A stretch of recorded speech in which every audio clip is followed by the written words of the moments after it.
ನೈತಿಕತೆಯ ಪ್ರಶ್ನೆ ಎದುರಾಗುತ್ತೆ. ಈ ನೈತಿಕತೆಯ ಪ್ರಶ್ನೆ ಅಂತ ಬಂದಾಗ ಒಂದು ಕಡೆ ಬಿಜೆಪಿಯವರು ಸಿದ್ದರಾಮಯ್ಯನವರೇ ಹೇಳೋ ಹಾಗೆ ಬಿಜೆಪಿಯವರು ಎಷ್ಟು ಜನ ಬೇಲಲ್ಲಿಲ್ಲರಿ, ಅವ್ರ ಮೇಲೆ ಎಷ್ಟು ಜನರ ಮೇಲೆ ಆರೋಪ ಇಲ್ಲ ರೀ ಅಂತ ಒಂದು.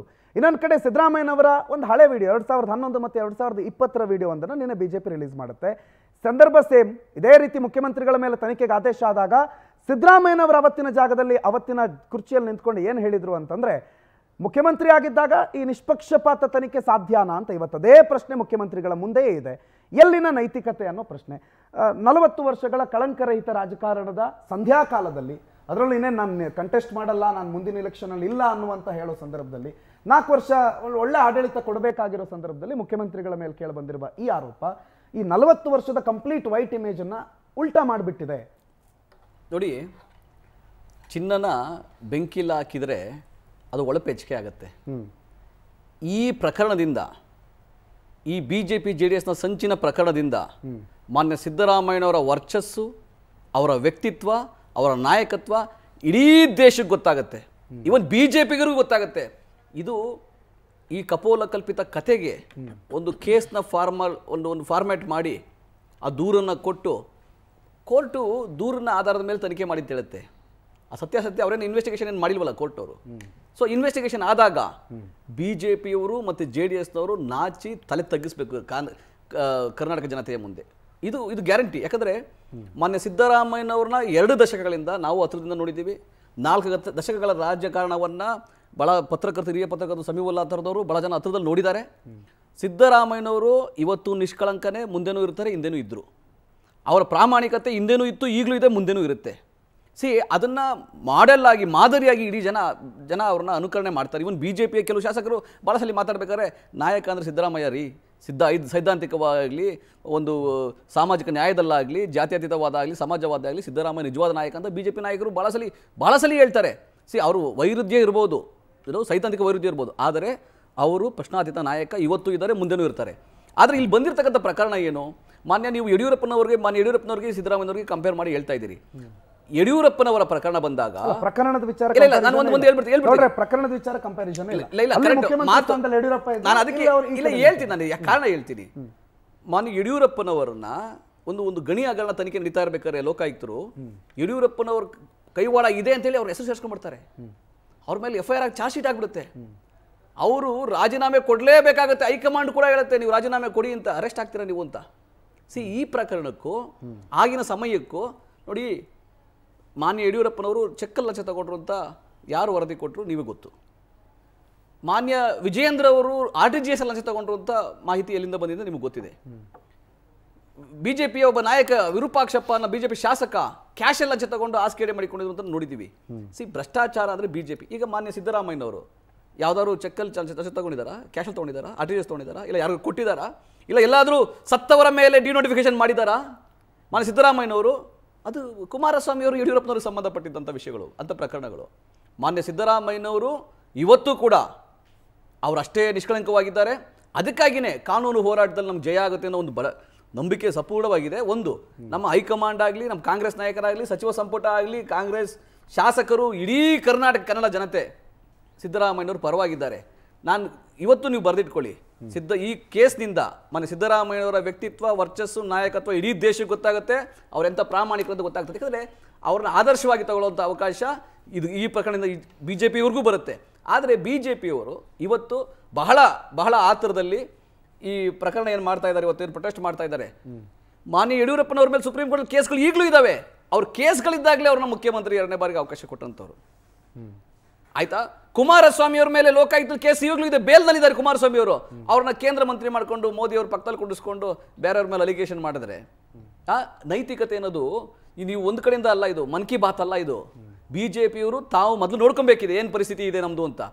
ಸುಳ್ಳು ಆರೋಪಗಳಿಗೆ ಕೇಸ್ಗಳನ್ನ ಬಿಲ್ಡ್ ಮಾಡಿ ನೀವು ಅದನ್ನು ಕೇಸನ್ನು ನೀವು ರಿಜಿಸ್ಟರ್ ಮಾಡಿ. ರಾಹುಲ್ ಗಾಂಧಿ ಅವ್ರಿಗೆ ಏನಾಯ್ತು ಹೇಳಿ? ರಾಹುಲ್ ಗಾಂಧಿ ಅವರು ಈ ಮೋದಿನ ಸರ್ನೇಮ್ ಇರೋ ಕಳ್ಳರು ಅಂತಂದ್ರು. ಅವ್ರು ಹೇಳಿದ ಲೆಕ್ಕದಲ್ಲಿ ಲಲಿತ್ ಮೋದಿ, ನೀರವ್ ಮೋದಿ ಹೇಳಿದ್ರು. ನರೇಂದ್ರ ಮೋದಿನೂ ಕೇಸ್ ಹಾಕಲಿಲ್ಲ. ಇನ್ನೊಬ್ರು ಯಾರೋ 4ನೇ ಮೋದಿ ಒಬ್ಬರ ಮೇಲೆ ಕೇಸ್ ಹಾಕ್ಸ್ಬಿಟ್ಟು 2 ವರ್ಷ ಅವ್ರನ್ನ ಕನ್ವಿಕ್ಷನ್ನು ಮಾಡಿಸಿ ಡಿಸ್ಕ್ವಾಲಿಫೈಯೂ ಮಾಡಿ ಸಂಸತ್ತಿನಿಂದ ಅವ್ರನ್ನ ರಾತ್ರೋರಾತ್ರಿ ಮನೆಯಿಂದ ಎತ್ತಂಗಡಿನೂ ಮಾಡಿಸ್ಬಿಟ್ಟಿದ್ರು. ಸುಪ್ರೀಂ ಕೋರ್ಟ್ ಏನು ಮಾಡ್ತು? ತಡೆ ಹಾಕನೆ ಕೊಡ್ತು. ಇದೇ ಪ್ರಕರಣ ಹೆಂಗಂದ್ರೆ ಇವರು ಎಷ್ಟು ವ್ಯವಸ್ಥಿತವಾಗಿ ಮಾಡ್ತಾರೆ ಬಿಜೆಪಿನವರು ಅಂದ್ರೆ, ಯಾವುದೇ ಪ್ರಕರಣ ಆಗಲಿ ಸುಳ್ಳುಗಳನ್ನ 1000 ಬಾರಿ ಹೇಳಿ, ಗೋಬಲ್ಸ್ ತೀರಿತಾರೆ 1000 ಬಾರಿ ಹೇಳಿ ಸತ್ಯ ಮಾಡ್ಲಿಕ್ಕೆ ಪ್ರಯತ್ನ ಮಾಡ್ತಾರೆ. ರಾಜ್ಯಪಾಲರ ಭವನ ದುರುಪಯೋಗ ಮಾಡ್ಕೊಂಡಿದ್ದಾರೆ, ಎಲ್ಲಾ ತನಿಖಾ ಸಂಸ್ಥೆಗಳು ದುರುಪಯೋಗ ಮಾಡ್ಕೊಂತಾನೆ ಇದ್ದಾರೆ ಕೇಂದ್ರದಿಂದ ಇಲ್ಲಿವರೆಗೂ. ಆದ್ರೆ ಕರ್ನಾಟಕದಲ್ಲಿ ಸಿದ್ದರಾಮಯ್ಯನವ್ರ ಜೊತೆ ಇಡೀ ಕರ್ನಾಟಕ 7 ಕೋಟಿ ಜನಸಂಖ್ಯೆ ಇದ್ದೀವಿ ನಾವು. ಆಮೇಲೆ ಸಿದ್ದರಾಮಯ್ಯನವ್ರ ಪರವಾಗಿ ನ್ಯಾಯ ಇದೆ. ಹಂಗಾಗಿ ನ್ಯಾಯದ ಹೋರಾಟ, ಕಾನೂನು ಹೋರಾಟ ಮತ್ತೆ ರಾಜಕೀಯ ಹೋರಾಟ ಕೂಡ ನಾವು ಮಾಡ್ತೀವಿ. ಸಿದ್ದರಾಮಯ್ಯನವರು ಯಾವುದೇ ರೀತಿಯಾಗಿ ಮುಜುಗರನೂ ಇಲ್ಲ ಕಳವಳನೂ ಇಲ್ಲ, ಕಾಂಗ್ರೆಸ್ ಒಳಗೆ ತಳ್ಳನೂ ಇಲ್ಲ, ಯಾವುದೋ ಒಂದು ಬಿರುಸಿನ ಚಟುವಟಿಕೆಗಳು ಇಲ್ಲ, ಆ ಥರದ್ದು ಏನೂ ಆಗೋದಿಲ್ಲ. ಒಂದು ಹೇಳ್ಬೇಕಂದ್ರೆ ಬಿಜೆಪಿ JDS ಎಕ್ಸ್ಪೋಸ್ ಆಗುತ್ತೆ ಮುಂದಿನ ದಿನಗಳಲ್ಲಿ.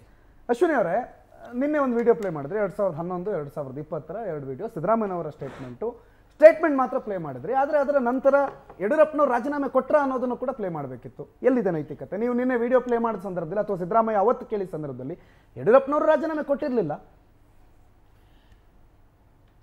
ನಾನು ಸಿದ್ದರಾಮಯ್ಯನವ್ರಿಗೆ ನೇರ ಒಂದು ಪ್ರಶ್ನೆ ಕೇಳ್ತೀನಿ, ತಪ್ಪು ಮಾಡಿಲ್ಲ ಅಂತಂದ್ರೆ ಭಯ ಯಾಕೆ? ತಪ್ಪು ಮಾಡಿಲ್ದೇ ಇದ್ಮೇಲೆ ಭಯ ಯಾಕೆ? ಭಯನೇ ಇಲ್ಲ. ಇವಾಗ ಆರೋಪಿ ಸ್ಥಾನದಲ್ಲಿ ನಿಂತಿದ್ದಾರೆ. ಅವ್ರ A1, ಅವ್ರ ಹೆಂಡತಿ A2, ಅವ್ರ ಬಾವಮೈದ A3, ಮತ್ತೆ ಅವ್ರಿಗೆ ಯಾರು ಕೊಟ್ಟರು ಆ ಭೂಮಿನ ಅವ್ರು A4 ಅಂತ ಆರೋಪಿ ಸ್ಥಾನದಲ್ಲಿ ನಿಂತಿದ್ದಾರೆ. ಆಯ್ತಾ? ಕೋರ್ಟ್ ಕೂಡ ಹೇಳಿದೆ ಇವಾಗ ತನಿಖೆ ಆಗ್ಬೇಕು ಅಂತ. ಮೊರಾಲಿಟಿ ಮೇಲೆ ಹಿ ಹ್ಯಾಸ್ ಟು ರಿಸೈನ್. ಯಾಕೆ ಅಂತಂದ್ರೆ ಕೋರ್ಟ್ ಹೇಳಿರೋ ಅಂಥದ್ದು ಮೈಸೂರು ಲೋಕಾಯುಕ್ತ ಪೊಲೀಸ್ ಅವರಿಗೆ ತನಿಖೆ ಮಾಡ್ಲಿಕ್ಕೆ ಹೇಳಿದೆ. That also comes under the state government and ಅವ್ರ ಇನ್ಫ್ಲೂಯೆನ್ಸ್ ಇದ್ದೇ ಇರುತ್ತೆ. ನಾವು ಅದನ್ನೇ ಹೇಳ್ತಿರೋದು, ಕರ್ನಾಟಕದ ಜನತೆ ಬಿಜೆಪಿ ಕೈಲಿ ಹೇಳಿಸ್ತಾ ಇರೋದು ಅದನ್ನೇ. ಯಾವ ನೈತಿಕತೆ ಮೇಲೆ ಈ ತನಿಖೆ ನಡೆಯುತ್ತೆ? ಸಿದ್ದರಾಮಯ್ಯನವರ ಸರ್ಕಾರದ ಅಡಿಯಲ್ಲೇ ಬರುವಂತಹ ಲೋಕಾಯುಕ್ತದ ಪೊಲೀಸ್ ಅವರ ಕೈಯಿಂದನೇ ತನಿಖೆ ಆದರೆ ಯಾವ ರೀತಿ ನಿಷ್ಪಕ್ಷಪಾತವಾದ ತನಿಖೆ ಆಗುತ್ತೆ ಅಂತ ನಾವು ಎಕ್ಸ್ಪೆಕ್ಟ್ ಮಾಡೋಕ್ಕಾಗತ್ತೆ? ತಪ್ಪು ಮಾಡಿಲ್ಲ ಅಲ್ವಾ? ಭಯ ಯಾಕೆ? ರಿಸೈನ್ ಮಾಡಿ.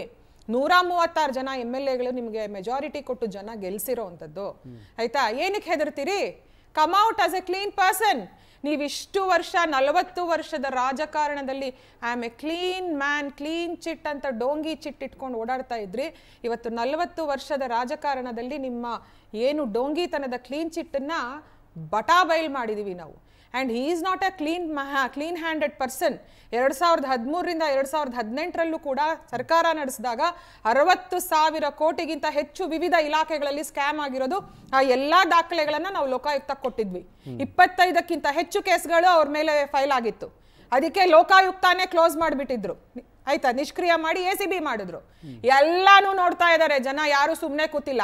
ಆಯ್ತಾ? ಈಗಲೂ ನಾನು ಅದೇ ಹೇಳೋದು, ಮೊರಾಲಿಟಿ ಮೇಲೆ ಹಿ ಹ್ಯಾಸ್ ಟು ರಿಸೈನ್. ಯಾಕೆ ಅಂತಂದ್ರೆ ಅವರು ಈ ರಾಜ್ಯದ ಮುಖ್ಯಮಂತ್ರಿಯಾಗಿ ಅವರದೇ ಅಂಡರ್ ಸರ್ಕಾರದ ಕೆಳಗಡೆ ಬರುವಂತಹ ಲೋಕಾಯುಕ್ತದ್ದು ತನಿಖೆಗೆ ಹೇಳಿರೋ ಅಂಥದ್ದಕ್ಕೆ ಯಾವುದೇ ರೀತಿ ಅವರು ನಿಷ್ಪಕ್ಷಪಾತವಾಗಿ ಸುಮ್ಮನೆ ಇರ್ತಾರೆ ಅನ್ನೋದು ಯಾರು ಇಲ್ಲಿ ನಂಬಕ್ ರೆಡಿ ಇಲ್ಲ. ಅಂಡ್ ಆ ರೀತಿ ಸಾಧ್ಯ ಇಲ್ಲವೂ ಇಲ್ಲ. ಹಾಗಾಗಿ ನಾವು ಹೇಳ್ತಾ ಇರೋದು he has to resign as a clean hand. ಎಲ್ಲ ಕ್ಲೀನ್ ಚಿಟ್ ತಗೊಂಡು ವಾಪಸ್ ಬರ್ಲಿ. ಅದನ್ನೇ ನಾವು ಹೇಳ್ತಾ ಇರೋದು, ಈ ರಾಜ್ಯದ ಜನತೆ ಹೇಳ್ತಾ ಇರೋದು. ಇಲ್ಲ, ನಾನು ಬ್ರೇಕಿಂಗ್ ಇಂತ ಮೊದಲು ಸಮೀಲ ಸರ್ಗೆ ಒಂದು ಪ್ರಶ್ನೆ ಇಟ್ಬಿಡ್ತೀನಿ. ಸಮೀಲ ಸರ್, ಈ ಸಮಾಜವಾದ ಅಂದ್ರೆ ನಾನು ನೈತಿಕತೆ ಪ್ರಶ್ನೆಗೆ ಬರ್ತೀವಿ. ಸಮಾಜವಾದಿ ಸಿದ್ದರಾಮಯ್ಯ ಅನ್ನೋರು 56 ಕೋಟಿ ರೂಪಾಯಿ ಅಥವಾ 62 ಕೋಟಿ ರೂಪಾಯಿ ಅನ್ನೋದನ್ನ ಮಾಧ್ಯಮಗಳ ಮುಂದೆ ಹೇಳ್ತಾರೆ. ಯಾರೋ ಕೊಟ್ಬಿಡಿ, ನಾನು ವಾಪಸ್ ಕೊಟ್ಬಿಡ್ತೀನಿ ಅಂತ ಹೇಳ್ತಾರೆ. ಯಾವ 2011ರಲ್ಲಿ ಸಿದ್ದರಾಮಯ್ಯ ಇದೇ ಪ್ರಕರಣ ಅಥವಾ ಇದೇ ವಿಚಾರಕ್ಕೆ ಇದೇ ಸಿಚುವೇಶನ್ ಅಲ್ಲಿ ಇದ್ದಂಥ ಸಂದರ್ಭದಲ್ಲಿ ಆಡಿದ್ದಂಥ ಮಾತಿಗೆ ತದ್ವಿರುದ್ಧವಾಗಿ ಇವತ್ತು ನಡ್ಕೋತಿದ್ದಾರೆ. ಸಿದ್ದರಾಮಯ್ಯನವ್ರ ವಿಚಾರದಲ್ಲೇ ಪ್ರಶ್ನೆ ಮಾಡಿದಾಗ ನೈತಿಕತೆ ಎಲ್ಲಿದೆ ಬೇರೆ ಬೇರೆ ಪ್ರಕರಣಗಳಲ್ಲಿ ಅಂತ?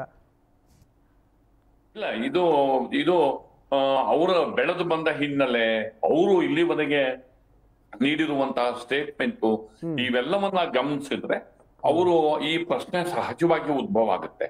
ಇಲ್ಲಿ ನೈತಿಕತೆ ಅನ್ನೋದು ಅತ್ಯಂತ ಪ್ರಬಲವಾದಂತಹ ವಿಚಾರ. ಈ ಹಿಂದಿನ ಪ್ರಕರಣಗಳಲ್ಲಿ ಸಿದ್ದರಾಮಯ್ಯನವ್ರ ಸ್ಟೇಟ್ಮೆಂಟ್ಸ್ ಆತರ. ಸಮೀಲ ಸರ್ ಮಾತಾಡ್ತೀನಿ. ಸಮೀಲ ಸರ್, ದರ್ ಇಸ್ ಒಂದು ಅಪ್ಡೇಟ್ ಇದೆ, ಮಾತನಾಡ್ಬಿಡ್ತೀನಿ. ಮೂಡಾ ಕೇಸ್ನಲ್ಲಿ ಸಿಎಂ ವಿರುದ್ಧ FIRಗೆ ಕೋರ್ಟ್ ಈಗಾಗಲೇ ಆದೇಶ ಕೊಟ್ಟಿದೆ. ನಿನ್ನೆ ನ್ಯಾಯಾಲಯದ ಆದೇಶದಲ್ಲಿ ಮುಖ್ಯಮಂತ್ರಿಗಳು ಸಿದ್ದರಾಮಯ್ಯನವರು A1 ಆರೋಪಿ ಸಂಖ್ಯೆ 1, ಅವರ ಪತ್ನಿ ಪಾರ್ವತಿ ಅವರು A2 ಆರೋಪಿ ಸಂಖ್ಯೆ 2. ನ್ಯಾಯಾಲಯದ ಆದೇಶದಲ್ಲಿ FIR ದಾಖಲಾಗಿಲ್ಲ. ಇನ್ನು A3 ಮಲ್ಲಿಕಾರ್ಜುನ ಸ್ವಾಮಿ ಅಂದ್ರೆ ಮುಖ್ಯಮಂತ್ರಿಗಳ ಬಾಮೈದ, ಯಾರು ಕುಂಕುಮ ರೂಪದಲ್ಲಿ ಅದನ್ನ ಪತ್ನಿಗೆ ಸಿದ್ದರಾಮಯ್ಯನವ್ರ ಪತ್ನಿ ಕೊಟ್ರಲ್ಲ, ಅವರು 4ನೇ ಆರೋಪಿ ಅಥವಾ A4 ಅಂತ ಕರೆಸ್ಕೊಳ್ಳೋರು ಈ ಜಮೀನು ಕೊಟ್ಟಿದ್ದ ದೇವರಾಜು.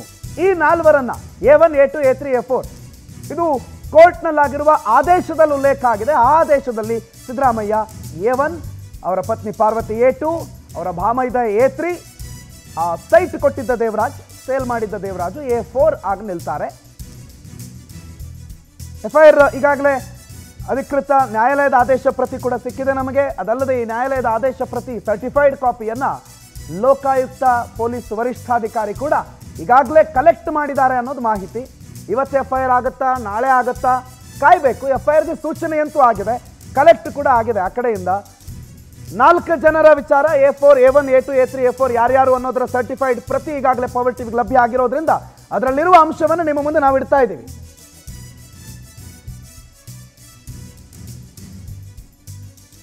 A1 ಸಿದ್ದರಾಮಯ್ಯನವರು ಆಗ್ತಾರೆ. FIR ದಾಖಲಾಗಿದ್ದೆ ಹೌದಾದ್ರೆ ಈ ಪ್ರಕರಣದ ಮೊದಲ ಆರೋಪಿ ಸಿದ್ದರಾಮಯ್ಯನವರು ಆಗ್ತಾರೆ. ನೀವು ಗಮನಿಸ್ತಾ ಇದ್ದೀರಿ ಕೋರ್ಟ್ನ ನಿನ್ನೆಯ ಆದೇಶದ ಎಕ್ಸ್ಕ್ಲೂಸಿವ್ ಪ್ರತಿಯನ್ನ. ನಿನ್ನೆಯ ಜನಪ್ರತಿನಿಧಿಗಳ ಕೋರ್ಟ್ನಲ್ಲಿ ನಡೆದಂಥ ವಾದ ಪ್ರತಿವಾದದ ನಂತರ ಆದೇಶ ಏನು ಬಂದಿತ್ತು, ಮುಖ್ಯಮಂತ್ರಿಗಳ ವಿರುದ್ಧ FIR ದಾಖಲಿಸೋದಕ್ಕೆ. ಸಾಮಾನ್ಯವಾಗಿ ಕರ್ನಾಟಕ ರಾಜ್ಯದಲ್ಲಿರುವ ಮುಖ್ಯಮಂತ್ರಿಗಳ ವಿರುದ್ಧ ನೀವು ಯಾವುದೋ ಒಂದು ಕರ್ನಾಟಕದ ರಾಜ್ಯದ ಸರ್ಕಾರದ ಅಂಡರ್ ಬರುವ ಒಂದು ಏಜೆನ್ಸಿಗೆ ಹೋಗಿ ಅವ್ರ ವಿರುದ್ಧ ನೀವು ನನ್ನ ದೂರಿದೆ ತಗೊಳ್ಳಿ ಅಂದಿದ ತಕ್ಷಣ ಅವ್ರು FIR ದಾಖಲು ಮಾಡಲ್ಲ. ಬಟ್ ಈಗ ಸ್ವತಃ ಕೋರ್ಟ್ ಹೇಳಿದೆ, ಜನಪ್ರತಿನಿಧಿಗಳ ಕೋರ್ಟ್ ಆದೇಶದ ಪ್ರಕಾರ ಅಲ್ಲಿ FIR ದಾಖಲಾಗಬೇಕು, ತನಿಖೆ ನಡಿಬೇಕು ಅನ್ನುವ ಆದೇಶ ಆಗಿದೆ.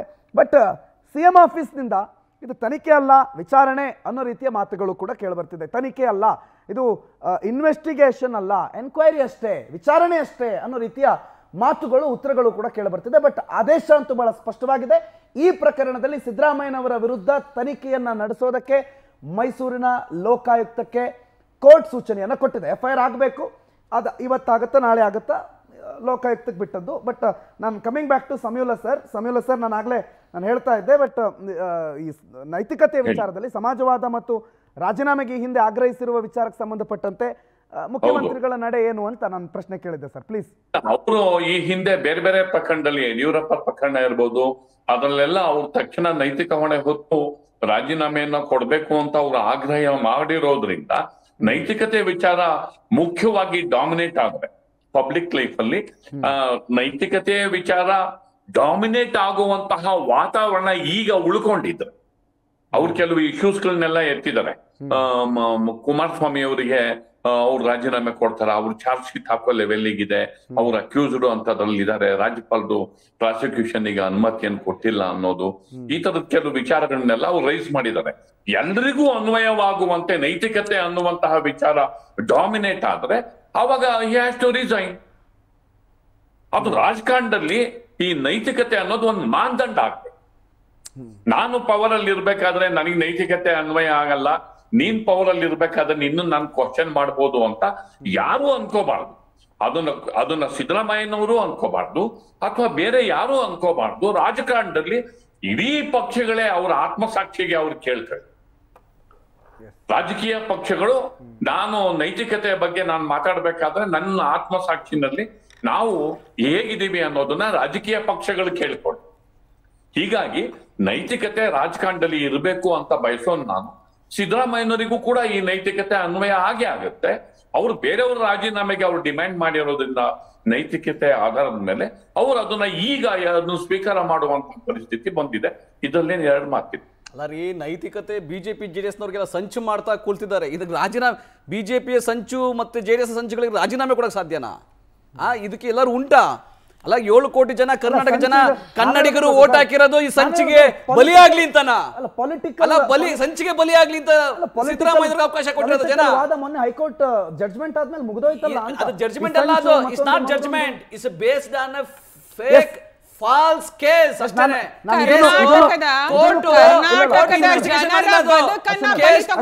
ಇನ್ವೆಸ್ಟಿಗೇಟ್ ಮಾಡಿಲ್ಲ ಕೋರ್ಟ್. ಕಾಂಗ್ರೆಸ್ ಅವರು ಕರ್ನಾಟಕದ ಜನರ ಬದುಕನ್ನ ಬಲಿ ತಗೊಂಡಿದ್ದಾರೆ.